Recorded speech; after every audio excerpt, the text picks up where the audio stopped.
Olá, estudante. No nosso último encontro, nós falamos a respeito da densidade e entendemos por que foi necessário trocar a nossa análise de massa para uma análise de densidade no caso de fluidos. O que nós vamos fazer hoje é perceber e entender que, da mesma forma que a massa precisou ser alterada para a densidade na descrição de um fluido, nós também precisaremos fazer um ajuste na descrição de forças por uma outra grandeza. No caso de fluidos, a grandeza adequada para tratar o equilíbrio do sistema não é a força, mas sim a pressão. Então, a pressão é uma grandeza definida como a razão ou a divisão entre a força aplicada e a área sobre a qual essa força é aplicada. Do ponto de vista matemático e de expressão matemática, a força dividido pela área nos dá, então, qual é a pressão exercida num determinado sistema. Por ser uma razão entre força e área, a unidade de medida no sistema internacional para a pressão é o Newton por metro quadrado. Mas a questão é, por que nós vamos tratar com pressão e não com força? Um sistema fluido não possui resistência a uma força de cisalhamento. Por esse motivo, a sua forma pode ser alterada. Então, quando nós atuamos uma única força, o que nós vamos perceber é uma alteração no formato do sistema. E nós não queremos essa condição, porque nós teríamos que pensar em todas as forças que estão atuando no fluido e não poderíamos excluir nenhuma, porque cada uma delas representaria uma alteração na sua forma. De forma mais prática, então, nós podemos relacionar quais seriam as forças atuantes sobre o sistema que nós estamos estudando e qual seria a área envolvida com a aplicação dessa força. Então, essa relação entre força e área nos dá o que nós definimos como pressão. A forma mais adequada de tratarmos, então, um sistema fluido não é utilizando forças, mas utilizando qual é a pressão exercida pelas forças sobre esse sistema.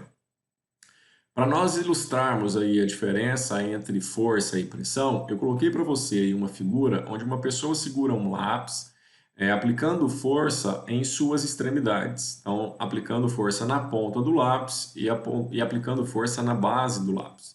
Se você olhar para essa imagem, o lápis é colocado na horizontal e ele permanece em repouso, o que significa dizer que a força feita pelo dedo direito tem o mesmo valor da força feita pelo dedo esquerdo.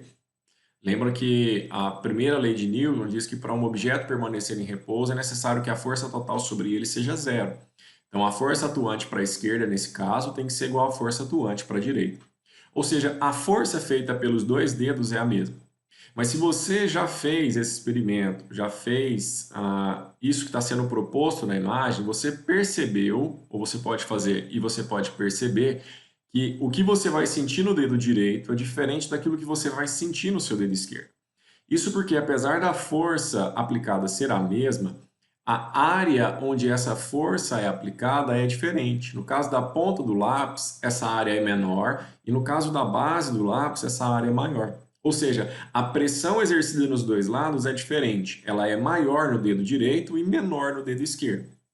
Portanto, você percebe com mais dor o dedo direito do que o dedo esquerdo. Essa é a ideia de pressão. Não é uma força sendo aplicada, mas uma força sendo distribuída ao longo de uma área. Quando nós falamos então a respeito de um fluido é um material que tem massa. Se ele tem massa, atua sobre ele uma força-peso. E essa força-peso pode se distribuir ao longo de uma superfície. Portanto, nós podemos falar a respeito de uma pressão exercida pelo fluido e que nós chamamos de pressão hidrostática. O detalhe nesse caso é que quando nós pegamos um fluido, nós precisamos entender que ele vai ser colocado dentro de um recipiente. Então, essa força será exercida na base do recipiente. E aí nós podemos construir uma expressão de qual seria o valor da pressão exercida por esse fluido. Quando nós pegamos a definição de pressão, pressão é força dividido por área. E nesse caso, a força que atua no sistema é o peso do fluido que está contido no recipiente. A força-peso é o resultado do produto da massa pela aceleração gravitacional. Então, quando nós trocamos a força pelo produto da massa pela gravidade, a pressão fica escrita como massa vezes gravidade dividida por área. Mas no caso do fluido, nós vimos que a descrição adequada não é na forma de massa, mas utilizando densidade e volume. Então, nós podemos alterar a massa pelo produto densidade vezes volume. E o volume de fluido contido no recipiente, matematicamente, é a área desse recipiente multiplicada pela sua altura. Ou seja, uma expressão final, né, nessa linha de raciocínio que nós estamos seguindo, é de que a pressão pode ser o produto da densidade pela área do recipiente, da base do recipiente, vezes a sua altura, vezes a aceleração gravitacional dividido pela área. Ou seja, simplificando essa equação, o que nós conseguimos é uma expressão que diz que a pressão exercida por esse fluido é o resultado da multiplicação da densidade do fluido pela aceleração gravitacional local multiplicada pela altura do recipiente. Essa pressão que nós determinamos é a pressão exercida por uma coluna de fluido, que aqui foi representada como um líquido, mas vale também para o caso de gases. Eu gostaria de ilustrar para vocês uma pressão que é bastante comum de nós mencionarmos, que é a pressão atmosférica. Por que nós mencionamos a pressão atmosférica? Porque, na verdade, quando nós olhamos, né, para o planeta, acima da superfície do planeta existe uma camada de ar. Essa camada de ar possui uma massa, portanto, está sendo puxada gravitacionalmente em direção ao planeta Terra, exercendo uma força sobre a superfície do planeta. Logo, existe uma pressão associada a essa massa de ar que nós chamamos de pressão atmosférica.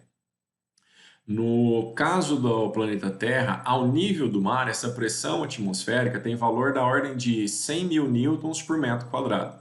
E nós definimos esse valor como a pressão de uma atmosfera, ou chamamos simplesmente de pressão atmosférica, que corresponde a uma unidade de medida de 1 atm. Então, quando nós dizemos uma pressão de 1 atm, estamos dizendo a respeito da pressão que equivale à pressão exercida por uma atmosfera terrestre.